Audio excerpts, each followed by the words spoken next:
Welcome back to the Intellectual Podcast. If you're new here, welcome. If you're just catching back up, welcome back. Well, as we started last time, I kind of shared a story, so we're going to do the same thing, and we'll get your opinions on it and what you think. So, I was being a nerd, and I found this YouTube channel I really like. It's called the Y Files. Super cool guy. Did you watch the video I told you to watch? I may not have done my Yeah, homework. that's what I figured. Didn't do your homework. Well, I'll tell you about it, and you gotta tell me what you think. So, back in the day, Theodore Roosevelt, our lovely president, made the national parks. Well, right before the national parks were made, there was this guy who went to the Grand Canyon and started going down in a kayak down the Colorado River. He was going down, looking all around, enjoying the beauty of the Grand Canyon. His hopes was to maybe do some hunting, some fishing, and maybe even get some gold along the way before it was like officially a national park. Well, he started looking up at the walls of the Grand Canyon, like how big they were and how amazing they were. And something stuck out at him. He's like, that's a little weird. He started seeing this staircase, which didn't make sense for it to be in the Grand Canyon. So he docks his kayak and starts going up the Grand Canyon side. And he starts climbing, and all of a sudden, he sees a man-made cave off to the side of the Grand Canyon. So he pulls out his pistol, he pulls out his flashlight, and he starts to slowly explore what's in this cave. Now, this is all said to what have happened. So when he went in, he saw hieroglyphic-like writings on the wall. He saw a tomb room with different mummies and things and different places where they could pray and all that. So he got out and he was absolutely amazed on what he found. So he comes out and he's hyped. So he calls up the Smithsonian, and the Smithsonian says, wow, this is an amazing discovery. We're going to send you 40 researchers to help you explore this. So these 40 researchers come out, they set up shop, and they start exploring. They find a whole bunch of stuff, and then all of a sudden, these researchers just kind of get kicked out of the job. Well, it's said today that that site in the Grand Canyon is now sealed off and no one can go to it. And people that have gone to it, they can't find it because it's like natural sealed off by the government, whatever. And then people are monitoring it all the time. That kind of leads off into the magical question. Do you think there was a global civilization that was connected to all the continents, even North America, and we are yet to discover them? I definitely do think that there was some sort of ancient civilization like that was connected throughout the entire world. Now, I know I did not do my homework. I did not hear about that before, but that's interesting to me that there were, because you said hieroglyphic stuff. So that would Yeah. be what, Egypt? Yeah, And that, I have a wild theory about Egypt. So my theory might not might not be correct, but it's interesting. So the hieroglyphics in Egypt don't have any depictions of them creating a pyramid or how they built it or anything like that. In my opinion, if you were to build an absolute unit of a building, the world's biggest building at the time, I feel like you would have drew a pretty picture on how you did it or what it's used for. If we know it's not used for pharaohs and things like that. Well, could there have hypothetically been a civilization that predated Egyptians and the Egyptians inherited the pyramids? And that's why we don't know, or they didn't know how to build it or anything of that. And they just kind of lived within the area of it. I definitely What's your wouldn't thought? doubt something like that because for them, because our knowledge is saying, hey, they used them for the pharaohs when there's no pharaohs or anything like that. No hieroglyphics, if I'm correct, inside the pyramids themselves. So they couldn't have been used for anything like that. Yeah, So they found over 40 pyramids in Egypt, and every single one doesn't have any type of body inside of it and no hieroglyphics. It's like stone walls and it's really small, narrow tubes within there. right, so they couldn't possibly have did anything like for pharaohs inside of there. So they're definitely using that for something else. But like you said, if they if you built something like that, you're gonna like record however you built it or when you built it, just something saying like, hey, we built this.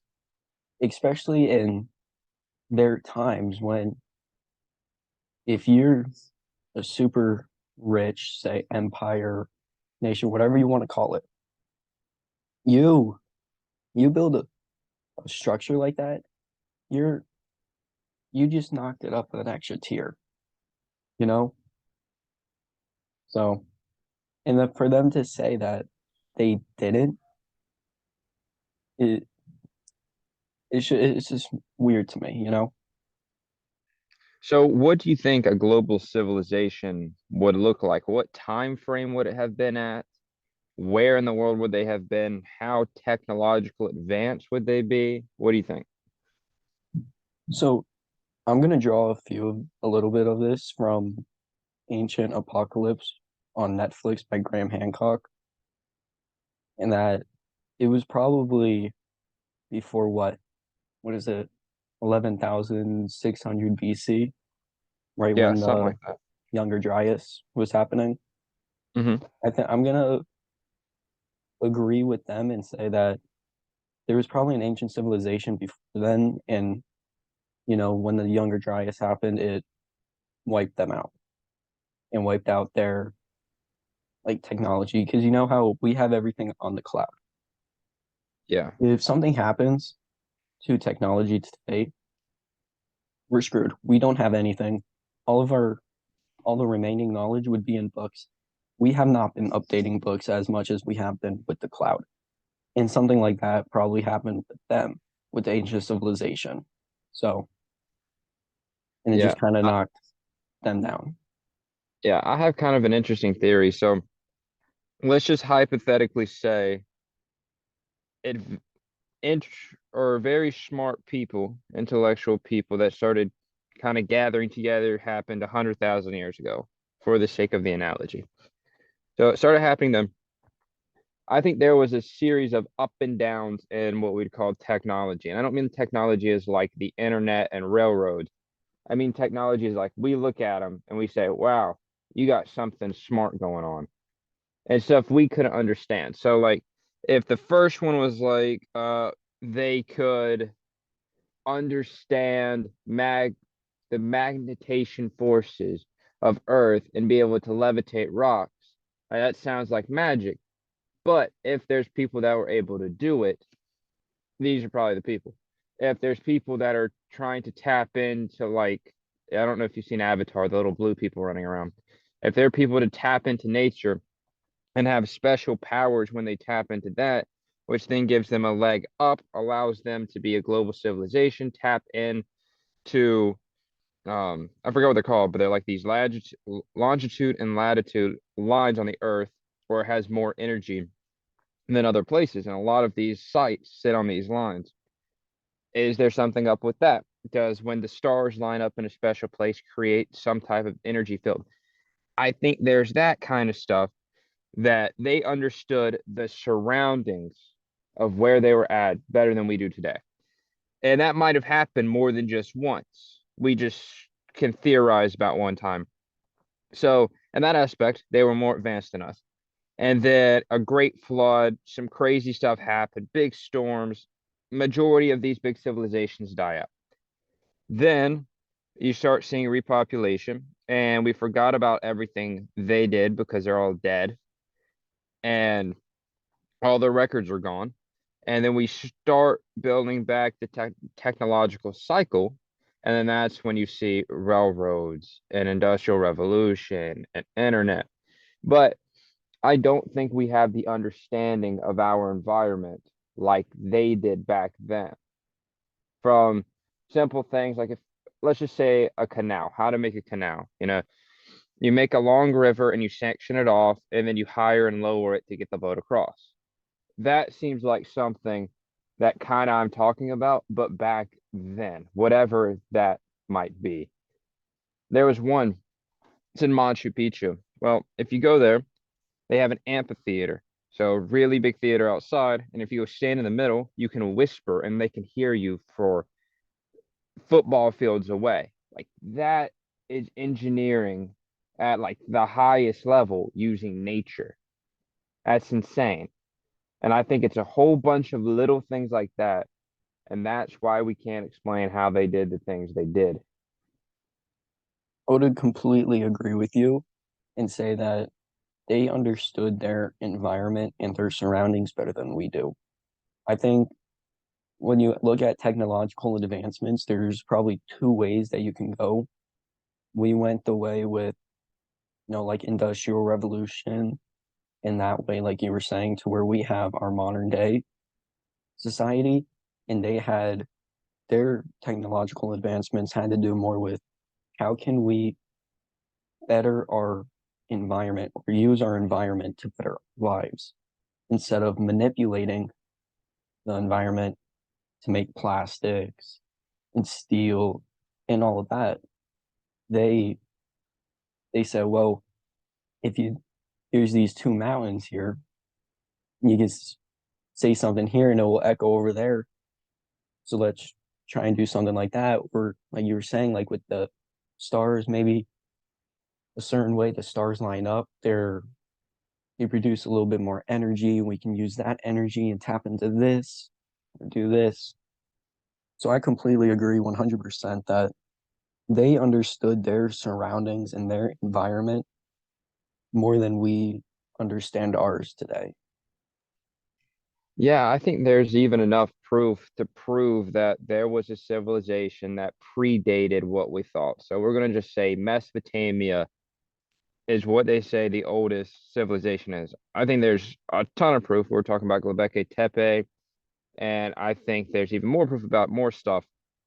But I think you would have to have a heck of a discovery. I mean, Göbekli Tepe is a heck of a discovery, but to prove everybody's life's work and just throw it in the trash pretty much and say, yo, we're going to predate human history about another 10,000, 20,000, 50,000 years. And that screws up the entire timeline. Another thing, you're talking about Graham Hancock. And I was watching a thing that he said is that advanced civilizations can live along non-advanced civilizations. So we'll just like New York and Tokyo and Singapore can all exist, and we would say those are advanced civilizations along like a tribal culture in the Amazon or Ethiopia, and they can run around. So even back in the day when we had people that would say hunter-gatherers, what's to say that on the other side of the world at the time, they had an equivalent to Babylon over there, or they had that in Indonesia. I That's how it's going to be. You're going to have super advanced civilizations and then not advanced civilization based on the culture. I think that's what happened. I mean, yeah, just look at today. We think of ourselves as one of the highest, most advanced civilizations that we know of, and we are that we know of, and we live alongside tribals, tribal communities in Brazil. There's the one from the island outside of India. I forgot the name of it. So I think it would be just stupid, to put it quite frankly. It's just stupid to rule out that back then to see like, hey, there's hunters and gatherers, but there's only hunters and gatherers. It's like going to the middle of the Amazon, seeing a tribal community and being like, oh, these guys exist all around the world because we know they also exist over in that island in India. So that means there's no um there's no superior uh civilization, no advanced civilization here. It's just these guys, tribal communities over the entire globe. Yeah, And I was sitting there trying to think, okay, if there's an advanced civilization, where would it be that we haven't discovered yet? I came up with a few places, right? So I think obvious pick, in my opinion, is the Amazon. Easy pick, right? It's as big as the US, but it's a full jungle, so you can't see the equivalent to across the room, and we're talking as big as the US. That's insane. So you could step on the stones of this ancient city and you wouldn't know. So that one. The Sahara Desert. The Sahara Desert holds something called the Eye of Africa. Sits at the northwest part of Africa, and we'll get to why that's so awesome here in a second. And it's just massive, again, bigger than the US, and it's a whole desert. And try to dig through 30 feet of sand in the middle of a needle in a haystack just to find a little city. Then I'm gonna go and say Antarctica. Antarctica wasn't all glaciers and stuff, and we had people living in a Siberia, which is crazy, in parts of Canada and the Nordic region. I wouldn't be surprised if we had a civilization in there. I'm not saying they were like the next Elon Musk is up there, but to say we had a group of people live up there, I think that's a high possibility. And then my last pick is in the Middle East, especially in the Saudi Arabia region. The main reason is because it's a very big desert, about the size of a small state in the US, and the regulations with through that area is insane to go and try to explore these places. In the Quran, they talk about this particular city. It's called this, it's nicknamed the City of Towers. I forgot its name, but it's called the City of Towers, and how it was a city of sin, kind of like Sodom and Gomorrah in the Bible. But anyway, God came through and destroyed it, but it's still said to kind of have ruins within within the area. And this guy supposedly found it, and then the government would have let him explore it. And that whole region, from a guy thought he found Noah's Ark, a guy thought he found all these different markets and all this. So it's really interesting there. So where do you think that the next massive civilization is held? I would agree with you on the Amazon along with the Saharan Desert, possibly with the Middle East as well. But who's to say that it's not like it's multiple civilizations and it's not just one focal point, you know? Because if there, because I don't think that there was just one place where, say, we'll just say the Amazon, they're just existing there. It can't possibly be just one spot. They've had to have traversed the seas or through land. They had to have went to other places and started exploring other places. They because if you're existing for thousands, if not hundreds of thousands, maybe even millions of years as a society, you're not staying in one single point. Like, I mean, look at us. Like Christopher Columbus. He they thought the world was flat. He was like, no, it's round. We can sail this way and go around. Easy dubs. If it wasn't for him, then Europeans would not have discovered the Americas when they did. And so, and when you get here, the story that we have is that the Native Americans uh started up top. I think it was what in Alaska. Well, they walked over the ice bridge from Russia to Alaska, and then came down through Canada into the U.S. to Mexico, and then to Central and South America. And those were just at that time they're supposed to be hunters and gatherers. Yes, they were following it said that they were following animal migration, but they're not staying in one spot. That's where I'm trying to get to.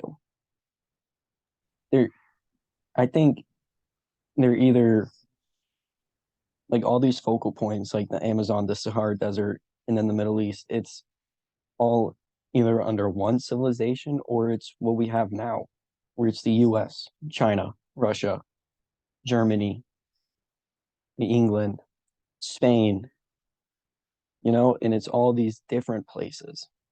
It's not just one single little point. Yeah, that's interesting. But something that I listened to recently, it was kind of this paper on the discovery of America. So as you know, the Native Americans, like you're saying, came over through Alaska, came down following animal migration. But the Vikings did come, they were the first, if you call it white man, to discover America. Well, there's actually quite a bit of facts coming to say that the Chinese are one of the first other cultures to beat the Vikings here in the Americas, which is super interesting. But your point on seeing new place or that there's different civilizations across the world and they're all different. They're not just one. So let's just say there was a great flood, big storm, everybody dies. I feel like, yeah, we have different cultures in Tokyo versus New York, but if I was coming back 5,000 years from now and I knew nothing about these two places, the buildings are structured very similarly. The way of life is fairly similar. They eat this, they have jobs, they work, they have families, they have pets, all this kind of stuff. I wouldn't be surprised if we categorize civilizations based on similarities, not on region. And that, I agree that they're different, but I would look and say, London is the same civilization as New York because they look exactly the same. The architecture is the same. The way of government's fairly similar. So I think that's interesting. And I wanted to share with you this very interesting thing. So I was talking about the Eye of Africa. Are you familiar with the Eye of Africa? I am, but educate our viewers who may not know. Okay. So like I said earlier, the Eye of Africa is in the northwestern region of Africa. It looks like an eye. So imagine a circle within two more circles. And off to the northern region, there's a mountain that looks like dry riverbeds coming down the mountain. And then at the one end, it's like the circle kind of makes a Q, and it's like a dried out riverbed on the last circle as well. It shoots out towards the coastal area. So this eye shape is about 100 miles within the Sahara Desert. So it's not like right on the coast, and it doesn't have water in it. Now, something that's very interesting is the idea of Atlantis. So most people think Atlantis was this myth, this just idea that Disney played on, created movies and all this stuff, the lost city in the Atlantic Ocean. Well, what's really interesting is Greek and Roman maps at the time and going around and even in the Library of Alexandria that we know of had Atlantis on the map right below that are right at that area where the Eye of Africa would be. So if you're looking at Carthage, right to the left of it, where the Mesopotamia or where the Mediterranean opens up to the Atlantic thing, right below that. So it's just really interesting that we have all these maps depicting where this would be. Then we have a guy named Pluto, and Pluto has we trust Plato. his yeah same thing retard. So we trust his opinion on everything else, but this one thing. So he has this depiction of what it looked like. So it was rings of land and water with elephants and bulls and all this advanced civilization and these different color rocks and all the buildings were circular shape and when they had rivers from the north coming down the mountains and all of this very advanced stuff. Well, we know at the time you had all these different places that were very well known for their water travel. You had the Phoenicians, you had all these other groups that in Carthage with the biggest port at the time. And we didn't call they didn't refer to them as Atlanteans. They knew they existed. We were talking about a whole different city that we've never found before. And we just completely don't trust him about this one very small inkly dinkly thing. And he said it was what we call the Eye of Africa today. Yeah, I find it interesting that, with Plato, he does all this stuff, and then we just, to my knowledge, it's just like this one thing that we're like, hey, we're just not going to trust you on this.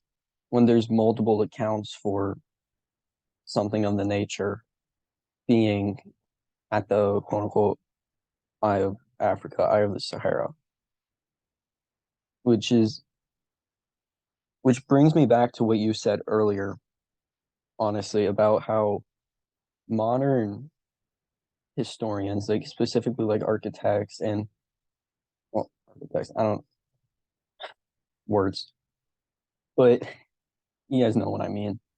Archaeologist. There you go. And so they, I feel like they feel it as you're attacking them because you're trying to rewrite everything that they have they've devoted their entire lives to it. And so I think they're so very quick to just knock out new ideas or new theories that have some weight to it, whether it's a little weight or it's a ton of weight. And it's like you're attacking them personally, and that they see it as like, oh, no, are you calling me stupid? I've devoted my life to this. I know what I'm doing. I know what I'm talking about. You don't. I do. Stop doing this because you're wrong, even though the person may be right. And I know modern science is also pretty similar to that, where if you find something groundbreaking that would completely rewrite everything that we know, you're wrong. No matter what, you're wrong. And I know of a story, I forget who the name is and what the discovery was, which makes this story a lot less credible, I know, but you have to trust me on this. You can look it up. Is that there was a scientist who discovered something, he brought it forwards. Nearly every scientist just ridiculed him, just laughed at him, saying that he was wrong. Years later, he turned around and like he was right. So my question to you now, you're normally the one asking questions. I'm asking you a question now. Do you think that's going to change? Where instead of just going at each other's throats for bringing forward new information or new theories, we're going to accept the new theories and investigate them further to find the true truth? In a beautiful world, the answer is yes, but we're not in a beautiful world.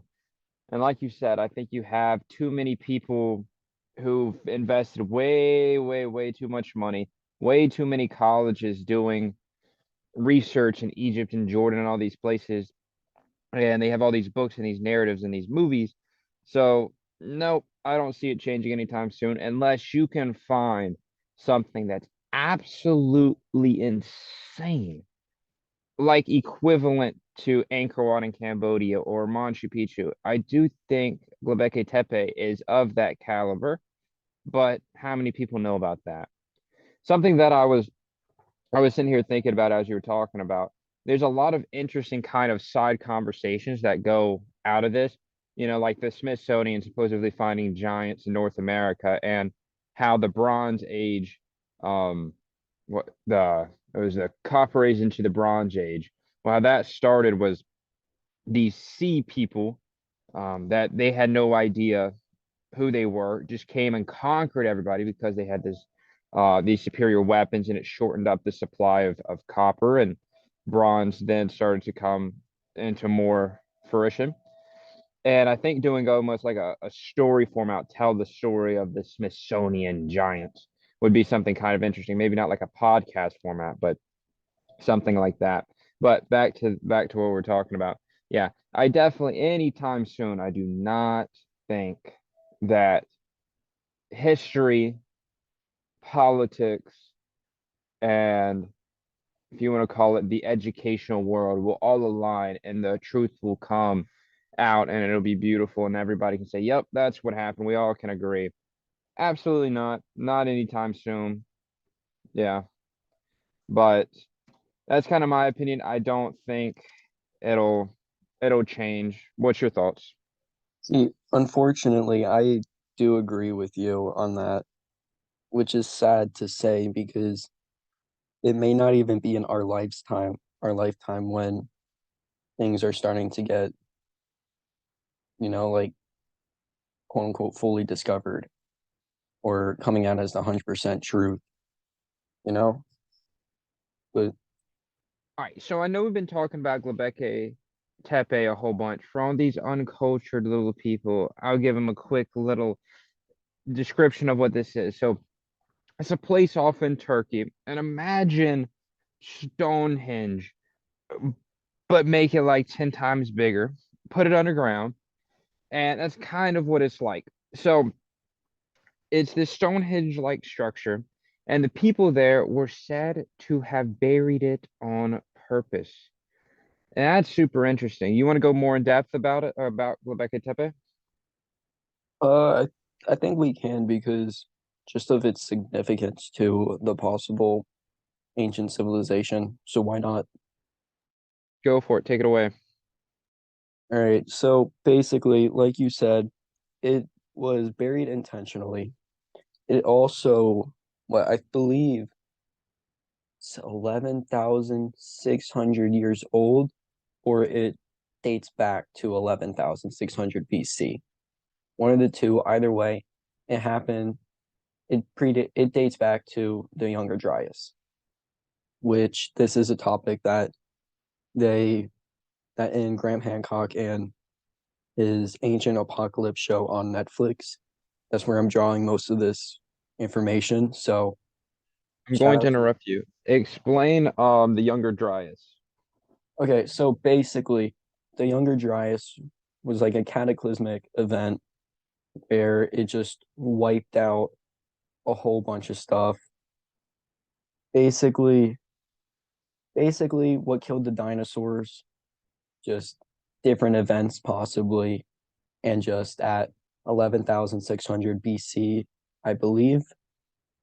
And this basically brought us out of the Ice Age. We were in the famous Ice Age, very cold time, and then this happened and it shot us out in the matter. I'm not sure how long it took, but it was a lot quicker than what it It was would have had, supposed to be. yeah, it would have had to been pretty quick because we can still find mammoths and things like that with food in their stomach. So it still would Yeah, have had to been pretty freaking quick. exactly.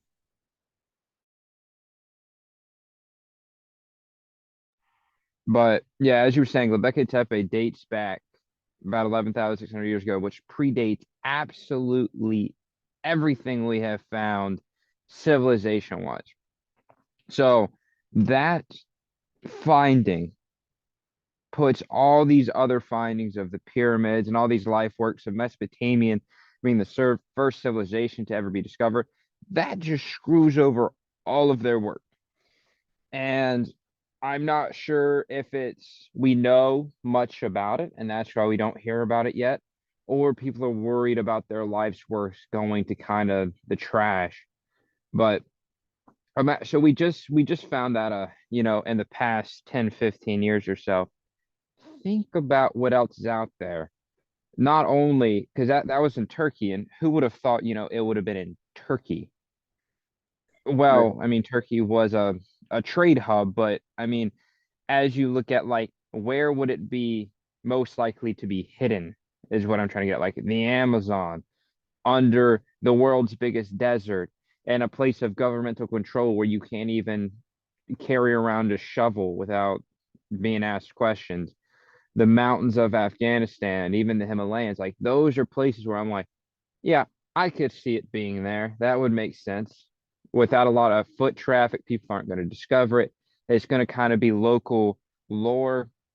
It's going to just be this mythical place. But in Turkey was just very surprising that no one had just stumbled upon it at this time. So that opens up the possibility of stuff happening in the US or even in parts of England and places like that. But not too long ago in Alexandria, they have found mummies and even Cairo within the city. When they start doing plumbing work and building new buildings, they have to dig underground and they'll find burial sites in there all the time. So I think even the possibility of, I wouldn't say the significance of, Rome underground, but something pretty impressive is sitting under a present day city right now. I would completely agree. I mean, there's a lot of times when I think we start building something and it's on like an ancient burial ground, and we just don't even realize it until we look into it further. So who's to say that we're not just accidentally building over some like remnants of an ancient civilization? Yeah, one of them is something called the Temple Mount. It's off in Israel. So it's a mosque in Israel, and then under it, it's said to have King Solomon's temple. And then they built a mosque on top of it. So King Solomon Temple dates back to biblical times. David's son, the story of David Goliath. Well, anyway, you're not supposed to go in there. They've closed it off, and you can't do any archaeological discovery whatsoever. Well, I understand why, because it's a religious site and all this fun stuff. But I just think it's really interesting that that could be, it could prove all three big religions have factual statements. It could also, it could be as beneficial as the Dead Sea Scrolls, but it's just super duper duper interesting stuff. And I think that is where most of the lost things will be in that Middle Eastern region because that's where a lot of the stuff went down, head of trade routes, head of everything, and the government's control in that region, the amount of wars in that region, the conflict would just suppress any findings whatsoever and just back them up. So it might be another 20, 50 years before we even can step foot and really, really go at it because it's archaeological thing. Let's say you find it next year, but just to dig out the entire site can take another 10, 15 years. And that's going to limit how much you can really, really, really discover.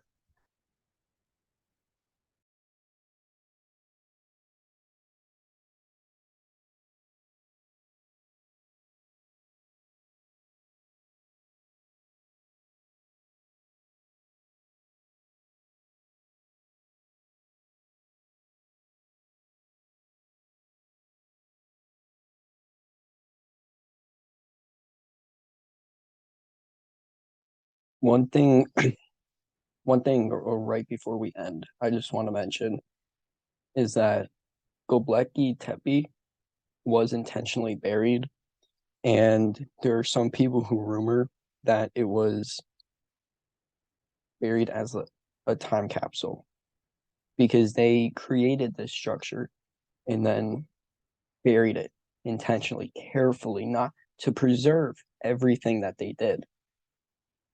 So some say that it may have been a time capsule, like a modern day, like time capsule that we would do, put in like, a book, maybe a football or basketball, a soccer ball, something like that to show our culture. But there are Yeah, some that's theories. Go ahead. that's a super interesting thought process because if it was a time capsule or anything like that, then 100% they have left clues for whatever they want us to discover, something that happened that was bad, something that happened that was good, something about their culture. And it's just a matter of time before we decipher it or have some sort of idea of what they were trying to tell us if it was a time capsule, which I think the idea of this place was buried in on purpose. We didn't find bodies or anything, then it's a strong possibility that could happen. Exactly. I feel like, because I know this is also a theory that they present in Ancient Apocalypse, which, if you guys can't tell, I'm a big fan of that show. It's only been one series, just like about 8, 10 episodes, but it was very good. It was amazingly done by Graham Hancock and the people over at Netflix. So if you have Netflix, I highly encourage you to go watch that. But anyways, he brings up the theory that it possibly could be a time capsule, as well as it may have been a time capsule for the Younger Dryas, because that it was built around that same time period with the Younger Dryas. So I don't want to spoil it too much for you guys, but make sure to go watch that. It was a huge shout out to them. And I guess that's all we have for our third episode on ancient civilizations. If you guys can't tell, we can always go more in depth with any topic that we talk about. We can go on 1,000 different tangents as well. And, if you want us to talk about something or go in more depth, let us know in the comments or message us on Instagram or go into the comments on Instagram. Whatever you want to do to reach out to us, do it. We are all for it. We would love to hear your suggestions and how we can better our own podcasts. Because at the end of the day, we're just talking about stuff we love, but we want to make sure that you guys love it too. So, with that said, please like and subscribe, because that would be completely amazing.